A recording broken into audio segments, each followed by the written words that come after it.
Hey everybody, HomeSliceHenry here, and today I'm taking you to the Great League, where an absolutely wild team just hit rank 1 in the world on the Go Battle League leaderboards. These battles were submitted to the channel by a member of the community, Zhao Victor, so many thanks for the battle submission. Now, the team that Zhao Victor used to hit rank 1 in the world is as follows: Guzzlord lead, Corviknight is the closer, and of all things, Amoonguss as the safe swap. Now this team, when I first heard it, honestly, I could not believe that this was the rank 1 team, so I'm very excited to see it in action. So without further ado, let's hop into the matches. Unfortunately, off to a terrible start in game number 1, Guzzlord into Dedenne. The safe switch into Amoonguss is going to be answered with a Drifblim, and this is by no means an answer to Amoonguss. Amoonguss is consistently able to hit for big super effective damage, and Drifblim will put up the shield and go for Icy Wind. But no shield from Amoonguss. Amoonguss does have quite a bit of bulk to it, able to tank that super effective hit, and look at the amount of astonished damage that Amoonguss has already dealt to the Drifblim. Amoonguss goes for the foul play, it picks up the knockout, and Amoonguss wins switch. Unfortunately, switch advantage means nothing when you're ABA weak to Dedenne, so Zhao is going to get aggressive, pivoting into the Guzzlord. Guzzlord puts up the shield and gets the shield call right as Dedenne does full send the play rough. Guzzlord gonna try and connect with the Sludge Bomb, needing this to land. Sludge Bomb does get shielded as the opponent is looking to invest in the Dedenne, because if you switch a Guzzlord into Dedenne, you're pretty clearly weak in the back. Second play rough does get shielded. Guzzlord gonna go for the undertap. Opponent does not expect it, and now Sludge Bomb is guaranteed to land. Dedenne gets one shot in the back, a Shadow Torterra, and somehow, despite leading a Guzzlord and Corviknight core into Dedenne, this game is going to be a win. In comes Corviknight, opponent sees the writing on the wall, and concedes the match. Hopping into the next match, picking up an amazing lead this time, Guzzlord into Greninja. Opponent safe switches into Talonflame, and unfortunately, they are just completely core broken to smithereens. Guzzlord will go for the Brutal Swing bait, a no shield from the opponent, as Guzzlord will continue to farm. This is the non-Shadow Talonflame, which means high likelihood they are on Brave Bird, and the opponent goes for it, so a very wise shield. If the opponent wants to make a second charge attack in this matchup, which they do, they're going to have to give that shield right back. So far, they haven't shown a single Pokemon that can beat Guzzlord, so I honestly don't mind the double shield, because Guzzlord will stay nice and healthy and it'll be outside of Hydro Cannon range, meaning it's going to be really annoying for the Greninja. Opponent can't send in the Greninja, so they reveal their final Pokemon to be Credilli. Credilli will be chipped with a Brutal Swing. In comes Corviknight. Opponent is going to be sending out Greninja. Air Cutter is a very low damage charge attack, but Greninja is very frail, so Air Cutter will actually add up. Corviknight very close to another Air Cutter, as Greninja will look to connect with the hard-hitting Hydro Cannon. Hydro Cannon is going to land. Nice overfarm here, throwing on perfect charge attack timing, as Air Cutter number 2 will get Greninja very low. Greninja will make a last-second Hydro Cannon. Corviknight, it's not going to survive, but this is just going to feed more energy to the Guzzlord. Back in comes the Credilli. Credilli should be able to make a Rock Tomb pretty soon, but they still have an entire Amoonguss in the back that they're going to have to get through, and there's just no path forward for them in this game. Rock Tomb lands. It still does not knock out. The Guzzlord hangs on. Guzzlord fires off the Brutal Swing. That gets the shield. In comes Amoonguss, and the opponent just stops tapping as they realize there is no win con in that match. We move to the next match, picking up a pretty okay lead Guzzlord into Shadow Scizor. Even though Guzzlord's Dragon Tails are resisted, it's the 9-turn pacing that makes this matchup so annoying for the Shadow Scizor. As before Scizor can even throw a Night Slash, Guzzlord's already landed the Brutal Swing, and that removes most of their health bar. Scizor fires back with the Trailblaze, boosting up the bullet punches, but it's not enough to prevent a second Brutal Swing from being reached. Brutal Swing lands, down goes Shadow Scizor, and Guzzlord wins the lead. Unfortunately, there's trouble in the back, and its name is Talonflame. This backline is very, very weak to fire, so this is a problem. But a good start, as the opponent actually ended up no-shielding the Brutal Swing, and they lost quite a bit of HP on that Talonflame. Talonflame will go for the Flame Charge. Amoonguss farming up. Amoonguss looks like lost a turn there somehow. That is a really unfortunate turn of events, as Amoonguss should have been able to force the shield back before having to go down 2 shields. Amoonguss' foul play does get shielded, so able to force the shield anyway. The opponent did go for a double Flame Charge, and that's going to backfire. If they went Flame Charge Fly, then they could have left with a Fly, but now they don't have a charge attack, and they get sniped down by the Corviknight. In the back is Jellicent. Oh my goodness, Corviknight opting for an Air Cutter bait. It's a bit of a risk. Will it pay off? Air Cutter does get the shield, but no boost comes through. Jellicent has quite a bit of energy, but no one charge attack will pick up the knockout. That's going to force him to go for the Surf, and now Corviknight gets the payback. Payback doesn't have enough damage to take the knockout, but it's going to hurt. Getting that Jellicent low, in comes the Guzzlord, simultaneous knockout, but with the Corviknight still alive in the back, that's going to be yet another win.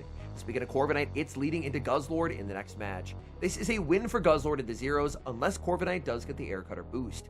Air Cutter lands, there's the boost, and that is unfortunate. Xiao's going to bank all the energy and go to the Corviknight mirror. Corviknight putting up the shield, calling out the payback, and getting that shield call right. But being down energy and now down shields in a mirror where your opponent is boosted, this is going to be a pretty tough game. The payback is able to land, so that is some pretty valuable damage connecting. Opponent, very nice overfarm. Overfarming absolutely to the max, and this boosted payback is going to hurt. Corviknight going to look to overfarm as much as it can. Not going to bait here, just wanting to take the knockout as the opponent tries to call a bait. In comes Florges, and Florges is going to have an absolutely awful time against the Amoonguss, as Florges will be completely walled. Florges gets hit with the Air Cutter. The Air Cutter gets the boost, opponent getting a taste of their own medicine, and now a boosted Air Cutter is going to be landing as well. So this Florges is going to be very, very low as it's able to take the knockout with the Chilling Water. Florges does have energy, but the energy is going to go nowhere into the Amoonguss. In the back is Empoleon, and there is a lot of energy loaded on the Guzzlord, and that is going to be critical for this game. Foul play is going to get the shield. In comes the Guzzlord. Guzzlord immediately met with the Drill Peck, and the shield does come up. Drill Peck would not knock out from this health range, but Guzzlord, its health is starting to get a little low, courtesy of all the damage it's taken throughout the course of this match. Brutal Swing is going to be no shielded, but there's two more Brutal Swings locked and loaded. The pacing of Guzzlord, forcing the shield. Opponent tries for the CMP sack swap, but they didn't get it. Xiao waited the turn. Chilling Water will land. In comes Amoonguss. Amoonguss is going to get debuffed, but a debuff is not going to do much. This Amoonguss is just simply too healthy.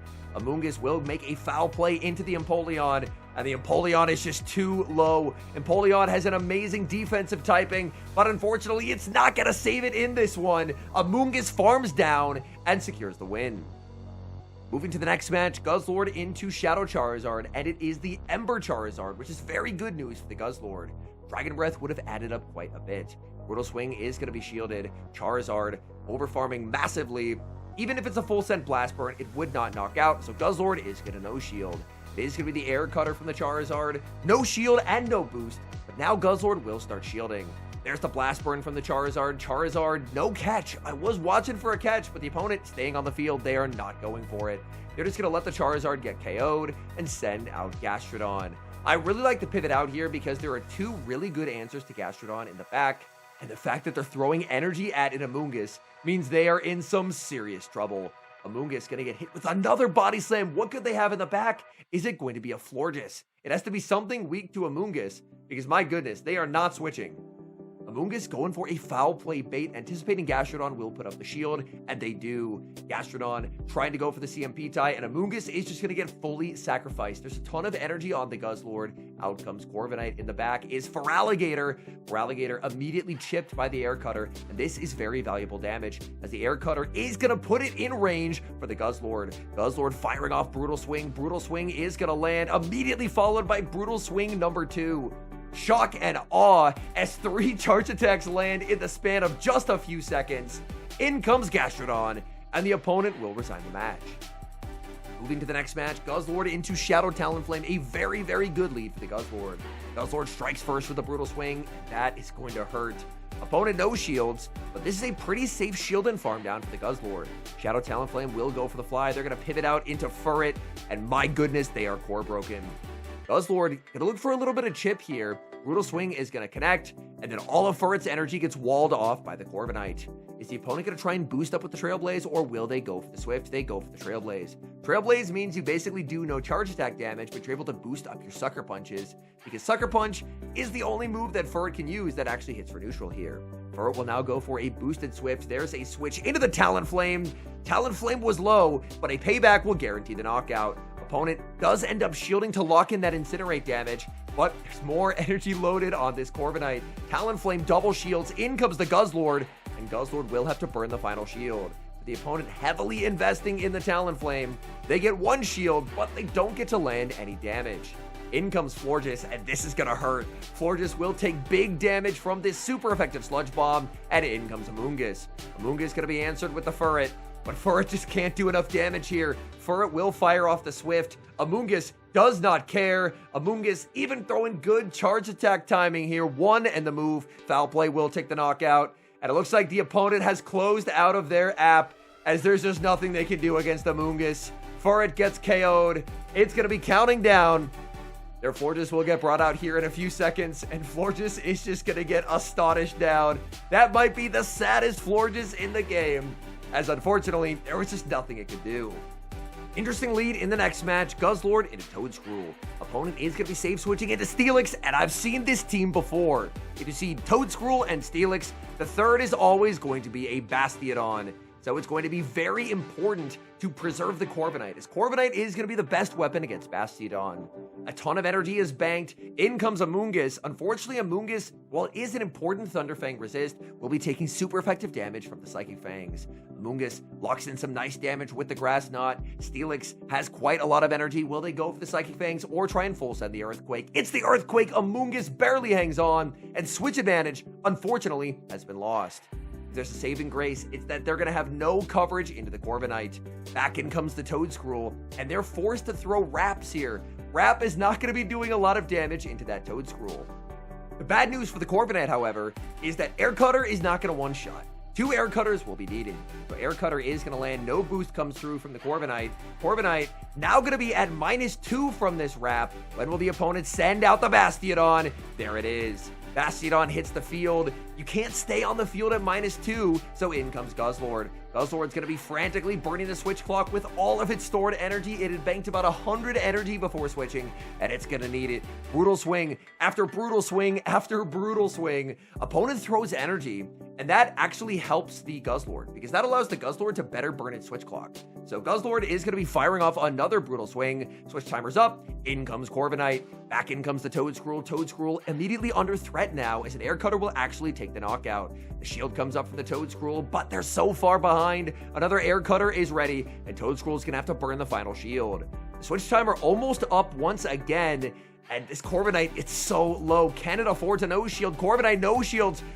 The Air Cutter is ready, but this Corviknight is now at -1 defense. That means once again it's going to have to pivot.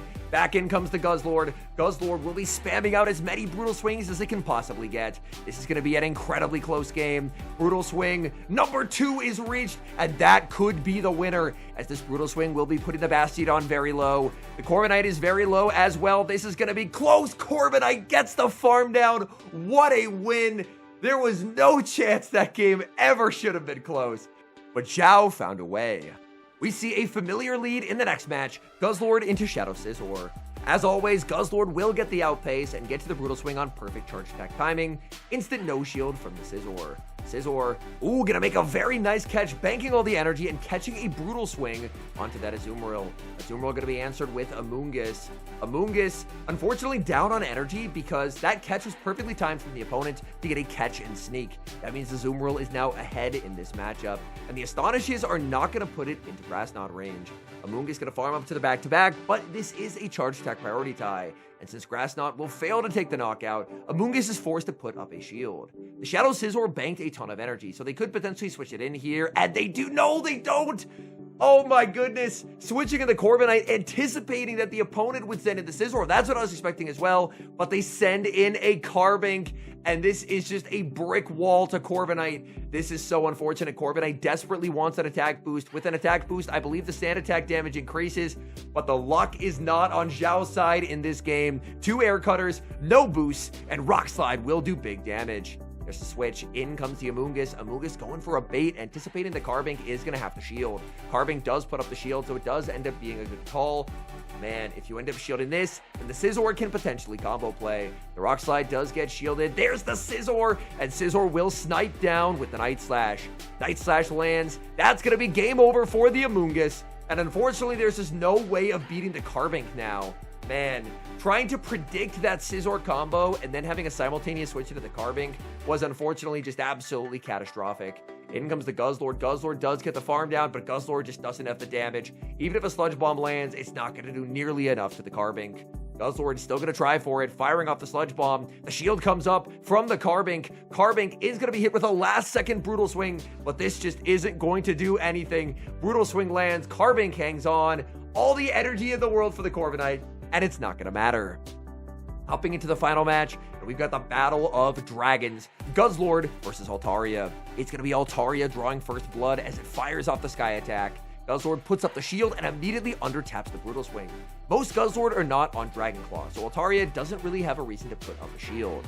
Altaria going to be hit with another Brutal Swing, but again, this will fail to take the knockout. So Altaria is actually going to save a ton of energy, and now out comes Empoleon. Empoleon doesn't have to shield a Brutal Swing, but it will definitely add up, and now out comes Corviknight. Corviknight, unfortunately, going to take a lot of damage. As regular Empoleon, part of the reason why people run it is it's able to tank hits a lot better, but in matchups like against Corviknight, for example, it can still two-shot with the Hydro Cannon. And this is actually going to put a lot of pressure onto this Corviknight.